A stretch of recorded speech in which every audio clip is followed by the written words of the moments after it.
il y a une chose qui est importante pour moi. Je ne sais pas comment tu vas le prendre, ça peut paraître un petit peu rétrograde. Moi, je crois beaucoup au rôle différent de l'homme et de la femme, symbolique. Je suis assez traditionnaliste pour ça. Tu m'aurais dit ça il y a 20 ans, j'aurais poussé des cris, et en même temps, maintenant, je le comprends de plus en plus.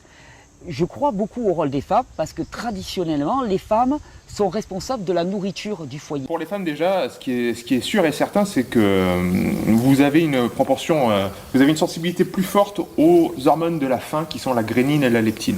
De toute façon. De toute façon. Donc ça va être beaucoup plus dur à la base, en théorie, de faire un jeûne. Ouais, et puis c'est une question de volonté aussi. Hein.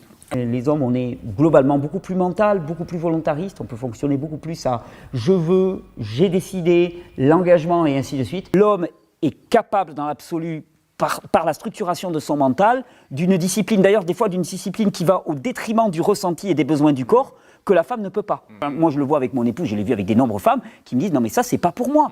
Et moi je dis ouais non mais, non, mais elle me dit moi le mental c'est pas pour moi, ça marche pas. La fonction première de la femme, je crois pas que ça soit misogyne ou quoi que ce soit de dire ça, la fonction première de la femme c'est la reproduction, c'est le fait de porter des enfants, de les mener à terme, de les allaiter et de leur permettre de démarrer dans la vie. Biologiquement parlant, hein, la femelle de toutes les espèces, son rôle premier dans la vie, c'est quand même d'avoir des enfants. Une femme à moins de 14-15% de masse graisseuse, tout de suite on va risque d'avoir apparaître l'aménorrhée, elle ne peut plus se reproduire, elle n'est plus viable en tant que femme, entre guillemets.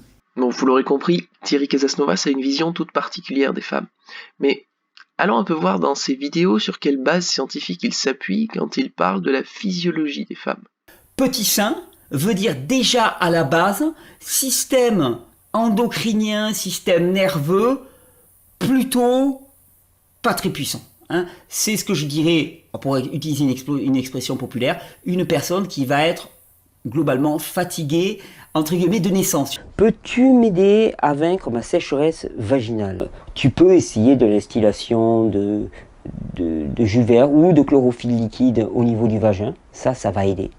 Tu as utilisé des termes, glaire cervicale, ainsi de suite. Enfin, moi, la glaire, tu vois, cervicale, tu vois, je me dis, ça a quelque chose à voir avec le cerveau, voilà, tu vois. Donc la glaire du cerveau, enfin, je vois pas. Le jeûne, au niveau hormonal, et particulièrement au niveau hormonal, au niveau de ce qu'on appelle l'appareil reproducteur, a beaucoup plus d'influence et beaucoup plus de conséquences chez la femme que chez l'homme. Là, on est dans un domaine dans lequel, pour l'instant, on ne sait pas trop. Le jeûne est à tenter, le jeûne peut être expérimenté, il ne présente aucune contre-indication.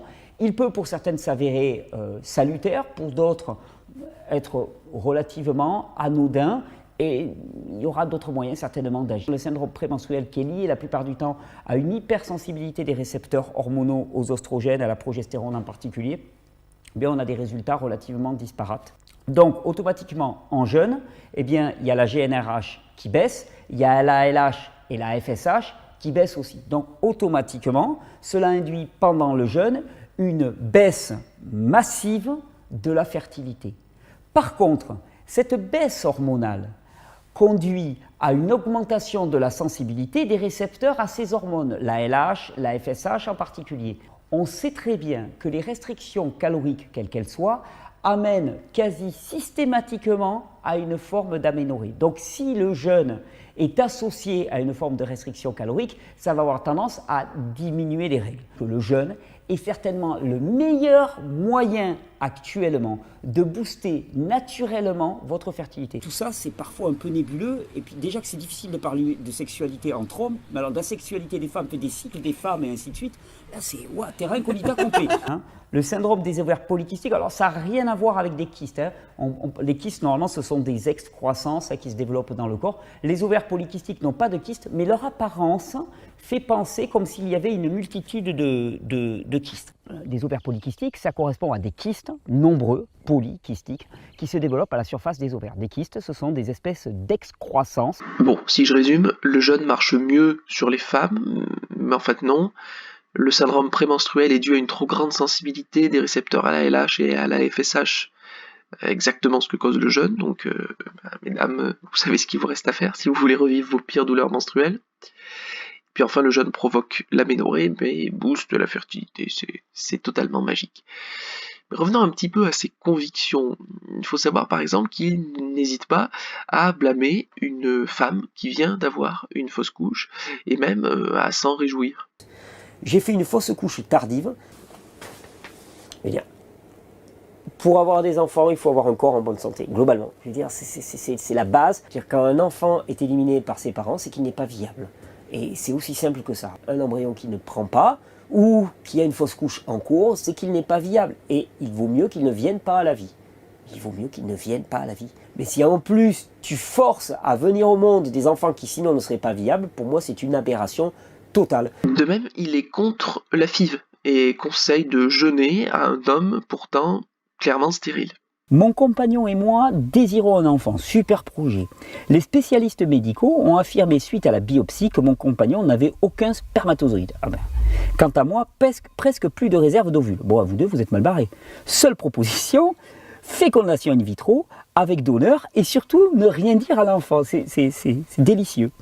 Nous avons 45 ans tous les deux, moi diabétique de type 2, lui hernie du dos et tous les deux en surpoids. Quel serait le meilleur moyen pour relancer notre machinerie? Bon, alors effectivement, je ne souscris pas à la notion de fécondation in vitro avec donneur et surtout ne rien dire avec l'enfant. C'est-à-dire tu bâtis sur un mensonge, tu bâtis sur quelque chose qui est juste contraire au principe de fonctionnement du vivant et tu bâtis sur un mensonge, ne rien dire à l'enfant. Enfin, je veux dire, c'est une horreur. C'est scandaleux de dire ça à des parents. Bon, ça après c'est mon avis. La machinerie, si tu parles de ménopause, si tu parles de difficulté de production de spermatozoïdes et d'ovules, on parle de fatigue du système, de toute façon. Donc on va renvoyer vers la première question. Quel va être le meilleur moyen de relancer la machine? Eh bien, de faire jouer cette loi de la stimulation et de l'hormèse, d'une certaine manière, et en particulier avec le jeûne. Surtout si vous êtes en surpoids, vous pouvez y aller. Je n'ai rien vu de mieux pour avoir des bébés et relancer la fertilité chez des personnes qui avaient des troubles de la fertilité, des fausses couches à répétition et ainsi de suite, que la pratique du jeûne. Bon, vous commencez à le savoir maintenant, le jeûne c'est son dada, c'est naturel, donc c'est forcément bon pour le corps. Ça aide à la régénération, et ce, à tous les âges de la vie, sinon sa théorie elle s'effondre un peu. Donc, je vais vous laisser le regarder, parler du jeûne et de l'allaitement. Il est certain qu'il vaut mieux le faire maintenant que pendant l'allaitement. Parce que pendant l'allaitement, il y a des produits toxiques de l'élimination qui vont passer dans le lait. L'étude du fonctionnement global de la femme enceinte et allaitante montre que tout est fait pour préserver l'enfant. Donc il y a une partie de moi qui me dit, alors tout est fait pour préserver l'enfant et ça veut dire qu'on va balancer dans le lait les pires déchets de l'organisme. Ça colle pas. Alors là, pendant l'allaitement, il est souvent dit que plus de 24 heures de jeûne conduisent à un arrêt de la lactation. Heureusement pour nous, c'est de la grosse connerie. Je vous le dis tout de suite comme ça, c'est juste totalement faux. Ça a été invalidé de multiples fois par toutes les femmes qui ont expérimenté le jeûne. Moi, j'ai encore une proche qui a expérimenté 5-6 jours de jeûne sec encore récemment. Aucun arrêt de la lactation. On va dire le jeûne et la lactation, aucun problème. Vous pouvez y aller autant que vous voulez sur le jeûne, enfin autant que vous voulez. En tout cas, moi, tout ce que j'ai monitoré comme jeûne, des jeûnes de 6-7 jours à l'eau, des jeûnes de 5-6 jours en sec, aucun arrêt de la lactation. J'ai dit que le jeûne... Alors, j'ai pas dit que le jeûne intermittent chronique était possible avec l'allaitement. J'ai dit qu'on pouvait imaginer jeûner avec l'allaitement et que ça ne coupait pas la lactation. Par contre, sur le jeûne pendant la grossesse, il sait que ça peut très vite tomber sous le coup de la loi. Alors, il en plaisante en se moquant de la mission interministérielle de vigilance et de lutte contre les dérives sectaires, qui le surveille pourtant depuis des années. Je suis adepte du jeûne intermittent et ma compagne aussi. Sauf que depuis qu'elle est enceinte, le régime alimentaire a été quelque peu chamboulé. Sans doute par crainte de ne pas donner assez au bébé, mais j'aimerais savoir si le jeûne est adapté aux femmes enceintes et aux enfants nourrissons. Alors attention, c'est une question spéciale pour la Mivilude. Donc attention, voilà comment Pierre Dufresne va finir en prison. Vas-y, conseille le jeûne sec pendant 40 jours d'affilée à une femme enceinte et allaitante. Et là, c'est fini. Je te mets les bracelets et t'es parti pour Fleury Mérogis. Alors, si lui fait bien attention à ce qu'il dit sur ce sujet, d'autres personnes gravitant autour de lui n'y vont pas par 4 chemins. Bonjour Irène. Ça, par exemple, c'est Irène Grosjean, une naturopathe crudivore que les adeptes de Casas Novas connaissent très bien. Et elle est interviewée ici par Aurélie Mazerme-Viard, la femme d'Éric Viard, celui qui est toujours derrière les business de Thierry, comme la vente de noix de coco récemment. Enfin bref, cette Irène Grosjean parle même de Casas Novas parfois. Aider notre corps à se nettoyer, pas l'empêcher de le faire. Manger des fruits, manger des légumes. Les jus de légumes que Thierry Casasnova préconise énormément parce qu'ils l'ont sauvé.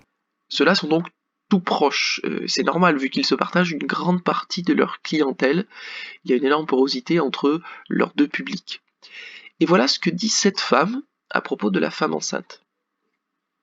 Et même enceinte, on peut faire des nettoyages. Mais absolument. En douceur. Absolument. Mais de toute façon, une femme enceinte, c'est une femme normale. Elle n'est pas malade. Et être enceinte, il n'y a aucun risque pour l'enfant. Bien au contraire, ça va protéger, ça va nettoyer les humeurs de la maman et celles du bébé par voie de conséquence. Donc les purges et les nettoyages et les monodiates et les jeunes enceintes, oui. Est-ce que tu penses que par exemple pendant une grossesse, si vraiment il y a trop de nausées, on peut se permettre de faire un jeûne ou une purge ou quelque chose? Exactement, absolument. Il n'y a aucun danger ni pour la femme, d'accord. Il y a tout intérêt.